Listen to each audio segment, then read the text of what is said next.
മനുഷ്യ ജീവിതത്തിൻ്റെ ഏറ്റവും വലിയൊരു ആഗ്രഹമാണ് ദൈവം എന്നെ ഉയർത്തണം എന്നുള്ള ആഗ്രഹം. പലരും ചോദിക്കുന്നൊരു ചോദ്യമാണ്, ദൈവം എന്നെ ഉയർത്തുമോ, എൻ്റെ ഈ അവസ്ഥ മാറുമോ എന്നുള്ള ചോദ്യം. എന്നാൽ പരിശുദ്ധാത്മാവ് നിന്നോട് പറയുകയാണ്, ദൈവം നിന്നെ ഉയർത്തുവാൻ സമയമായി. ഇന്ന് യാക്കോബിൻ്റെ ലേഖനത്തിൽ നിന്ന് ഒരു വചനമാണ് നമ്മൾ ധ്യാനിക്കുന്നത്. യാക്കോബിൻ്റെ ലേഖനം 4-ാം അധ്യായം 10-ാം വാക്യം. കർത്താവിൻ്റെ സന്നിധിയിൽ താഴുവീൻ, എന്നാൽ അവൻ നിങ്ങളെ ഉയർത്തും. അപ്പോൾ ഒരു മനുഷ്യനെ ദൈവം ഉയർത്തണമെങ്കിൽ അവനിൽ ഉണ്ടാകേണ്ട ഒരു കാര്യമാണ്, അവൻ ജീവിതത്തിൽ താഴ്മ സ്വീകരിക്കണം. ആര് താഴ്മ സ്വീകരിക്കുന്നു അവരെയാണ് ദൈവം അനുഗ്രഹിക്കുന്നത്, അല്ലെങ്കിൽ അവരെയാണ് ദൈവം ഉയർത്തുന്നത്.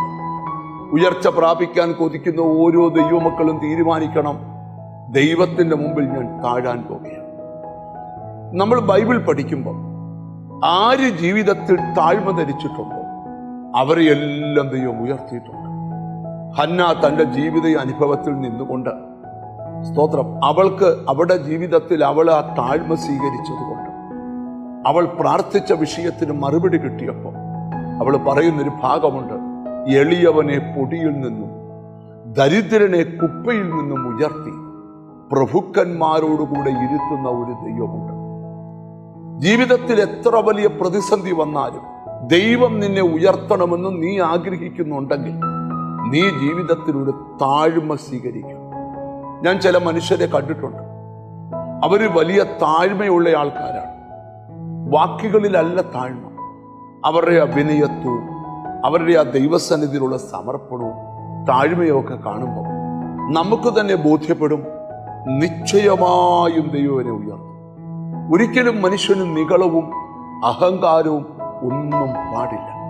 ദൈവസന്നിധിയെ താഴുന്നൊരു ഹൃദയം ആർക്കുണ്ടോ അവനെ ദൈവം ഉയർത്താതിരിക്കത്തില്ല. എന്താണ് ഇന്ന് ഈ സന്ദേശം നിങ്ങളോട് പറയാൻ കാരണം? നിങ്ങൾ ഉയർത്തപ്പെടാൻ സമയമായി, നിങ്ങൾ അനുഗ്രഹിക്കപ്പെടുവാൻ സമയമായി, നിങ്ങൾ വാഗ്ദത്ത നിവർത്തി പ്രാപിക്കാൻ സമയമായി. ഒരേ ഒരു കാര്യത്തിൽ തീരുമാനമെടുക്കണം, കുറച്ചുകൂടെ താഴ്മ ധരിക്കാൻ. താഴ്മയുള്ളവരെ ഉയർത്തുവാൻ കർത്താവ് കൊതിക്കുക. കണ്ണുകളെ അടച്ച് പ്രാർത്ഥിക്കാം. കാരുണ്യവാനായ ദൈവമേ, സ്വർഗസ്ഥ പിതാവേ, ഞങ്ങൾ ഒരിക്കലും നിഗളികളും അഹങ്കാരികളുമായി തീരാതെ ദൈവം മുമ്പിൽ താണുകൊണ്ട് ആ ബലമുള്ള കരങ്ങളിൽ താണിരുന്ന് തക്ക സമയത്ത് ഉയർത്തുവാൻ കഴിവുള്ള കർത്താവിൻ്റെ കയ്യിൽ പിടിച്ച് ഓരോ ദിവസവും ജീവിപ്പാൻ കൃപ കൽപ്പിക്കണം. എന്നോട് ചേർന്ന് പ്രാർത്ഥിക്കുന്ന മക്കളെ നിന്റെ നാമം ചൊല്ലി പിതാവിൻ്റെയും പുത്രൻ്റെയും പരിശുദ്ധാത്മാവിൻ്റെ നാമത്തിൽ അനുഗ്രഹിച്ച് പ്രാർത്ഥിക്കും. അവർ അനുഗ്രഹിക്കപ്പെടട്ടെ, യേശു ക്രിസ്തുവിൻ നാമത്തിൽ തന്നെ. ആമേൻ. ദൈവം നിന്നെ നിശ്ചയമായും ഉയർത്തും. ഒന്ന് മാത്രം ജീവിതത്തിൽ ചെയ്യുക, താഴ്മ ധരിക്കുക, താഴ്മയോടെ ജീവിക്കുക. ദൈവം അനുഗ്രഹിക്കും. God bless you.